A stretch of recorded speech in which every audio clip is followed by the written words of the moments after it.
נברך את מעיין חיינו, שכינת העולם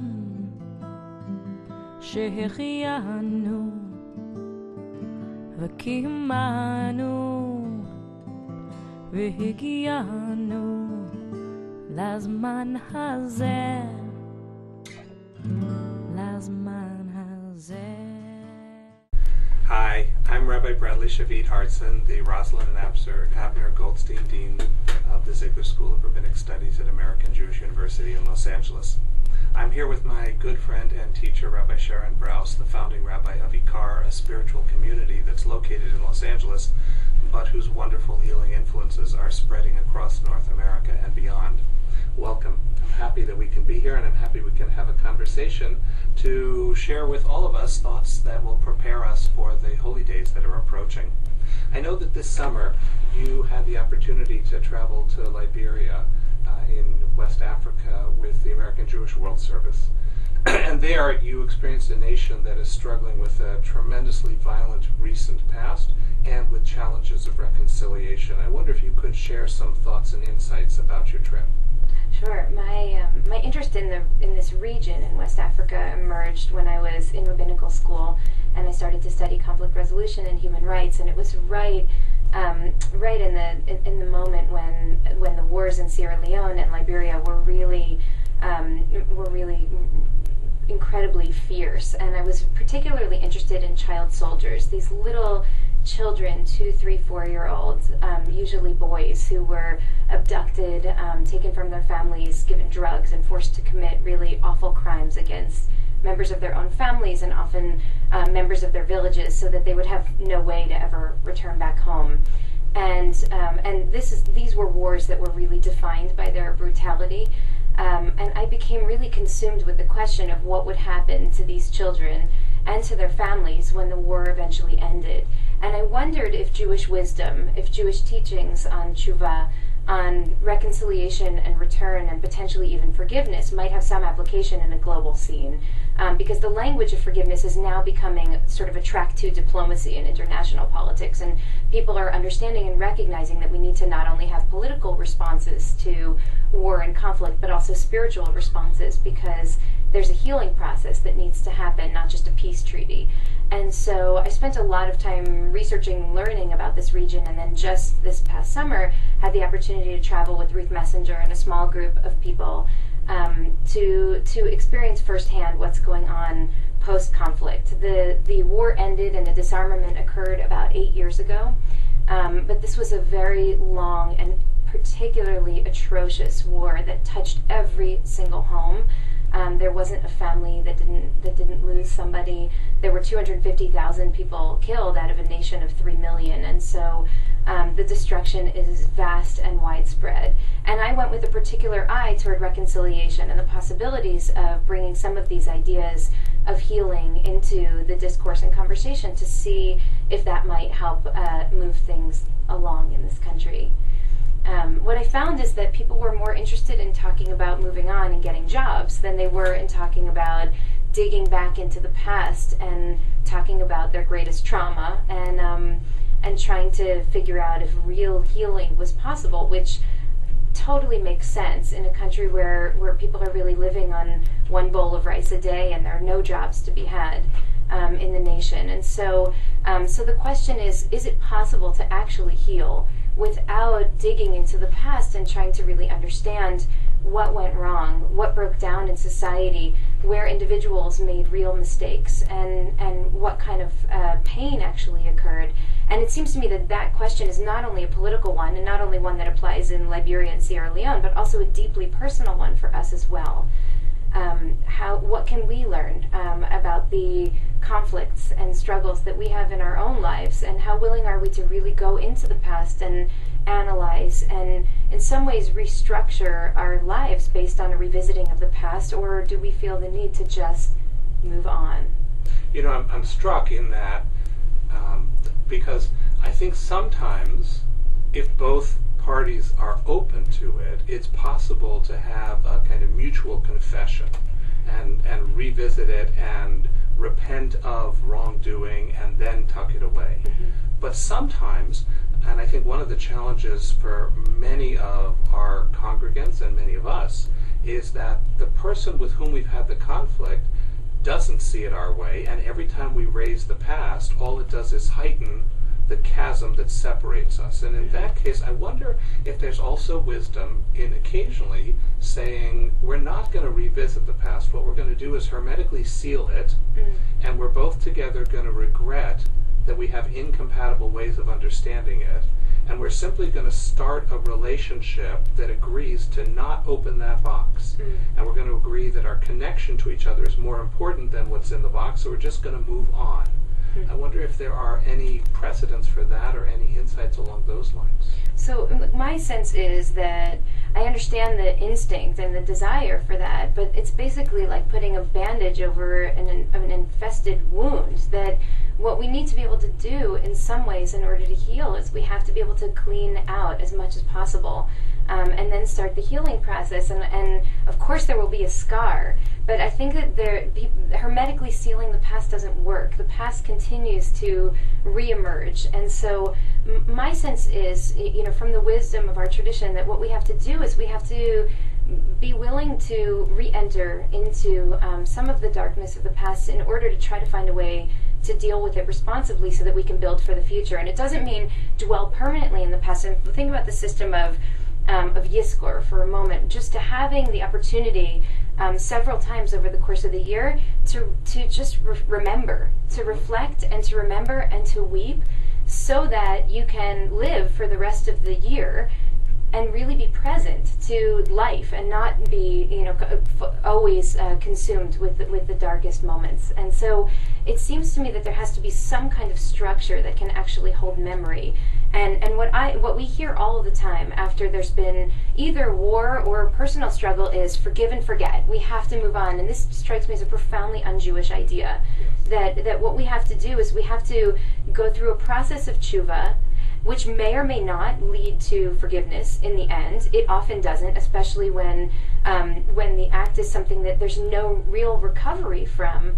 But it's a process. It's a process. There are steps to be taken anyway, and then to create space for memory, to actually hold the pain, to remember it, and to figure out how to tell the story of it for the next generation, and then to be able to begin to heal and move on. So it's not forgive and forget. It's actually, I think of it as sort of reconcile and remember, but create some kind of holy space that can hold the pain of the past so that we can actually move on in the present. One of the places where Jewish tradition and contemporary science come together is that we've learned from neurobiology that memory is not simply a suitcase that contains something and you pull it out unchanged. Every time you remember something, you remember it. So people who lose the ability to see in color, their memories go to black and white because you reconstruct the memory every time you bring it out. You actively reshape it. And I think that's why Rambam, Maimonides, says that the act of tshuva shlema, complete tshuva, is when you're in that same position and you don't respond the same way again. So our memories aren't in the past. Our memories may be of the past, but they are very much alive. And in that sense, being courageous enough to take it out and recontour it by a contemporary reaction may be a path to healing. And one of my concerns is that without a process like this, so when the past inevitably revisits us, that we will do exactly the same thing that we did before, that we'll slip into patterns, or that, worse, that we seek revenge or retribution because the pain has never been dealt with in some responsible way before. And this is very much the impulse behind the Truth and Reconciliation Commissions, which have been in a number of in dozens of countries around the world who've dealt with sort of post-conflict regions, which are not structured exactly the way I think a Jewish Truth and Reconciliation Commission would be structured. But at the same time, they understand that you cannot move to the future until you deal responsibly with the past. And so there has to be some voicing both of pain and victimization, and also of a kind of confession of what a person did that one regrets now that the conflict is over. And so, you raised earlier this interesting question of what happens when both parties aren't playing by the rules. So when you want to go through a process of tshuva, but the person on the other side isn't present. And so I think it's really important here that we create avenues and opportunities for people to begin to go through a healing process, or what we would call a tshuva process, even if the party on the other side is no longer alive or is no longer in the conversation. And I wouldn't always advise calling up the perpetrator and inviting them over so that you could have a process. I would almost never advise that, but creating space for there to be some kind of healing process so that a person who has been victimized is not a victim. And one of my good friend, Reverend Ed Bacon, writes that he once went through a writing exercise where people were asked to write out an outline of their autobiography where they saw themselves as the victim. And so imagine your life story if you saw yourself as the victim. And then they asked them to write out their life story in which you are the hero. So what does your life look like in broad strokes when you're the hero? And finally, to write out your autobiography in which you're a learner. And he says ultimately the goal is not to be a victim and not to be a hero, but just to be a person who's able to learn from life's struggles and life's triumphs. And it strikes me that one of the ways to leave victimhood behind is to acknowledge what happened in the past, to forgive yourself for being in the position in which that was able to happen in the first place, and then to stop seeing yourself only as a victim, but actually as a learner, someone who can take what happened in the past and find strength and empowerment and be able to build toward the future. I guess the piece that feels missing in that, and it's a beautiful set of essays, is your life with you as the victimizer. Because so often we tell our story as though we are the victim, and our being a victim blinds us to the way we then in turn contribute to the victimization of others. And it's not one or the other. I think the challenge that life dishes out to us is that we are both victims and victimizers in various stories and in various ways. And that's part of the challenge of reconciliation. I remember a talk you gave a year or two ago in which you linked Yom Kippur and Yom Kippurim, that Yom Kippur and the day of Purim, the festival of lots, which are so different on the outside, have some deep similarity in helping us get to the chasm that is life and reorienting ourselves. I'm wondering if you'd be able to share some of those thoughts too, because it feels like it applies here. I feel like this is the best stuff that they never taught us in religious school. But I've been thinking a lot over the past couple of years about really the connection between these two. Obviously it says in the Talmud that Purim is actually a day like, that Yom Kippur is a day like Purim, that Purim is kind of the ultimate holiday. And I've been working a lot to try to understand really what these two days are about at their essence. And it strikes me that the calendar kind of orbits around these 2 days, one in the fall and one in the spring, which are both essentially the same day, saying that life is capricious, that life is and precious, could end in an instant. And so you've got to figure out what to do and how to build a life of meaning given that reality. And the answers are incredibly similar, actually, even though they appear on the surface to be very different. So the Purim response is about feasting and revelry. The Yom Kippur response is about fasting and solemnity in many ways. But ultimately what they're saying is something needs to prick the conscience, so to speak, right? Something needs to happen at least twice a year to force you to recognize that everything you love could be gone in an instant.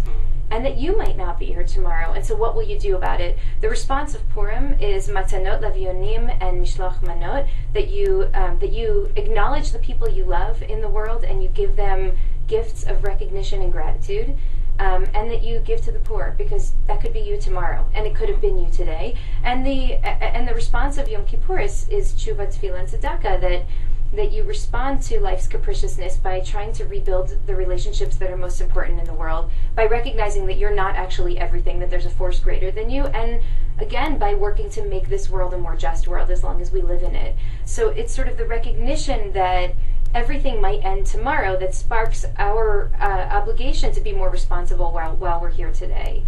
And just the piece that I find the most fascinating about this is that in some ways, for all of their similarities, they actually have in one way, really the opposite perspective of humanity, and Purim is a more ennobled view of what man and woman is than Yom Kippur is, because what Yom Kippur is it says 2% of you is a really decent human being, 98% of you is schmutz, right?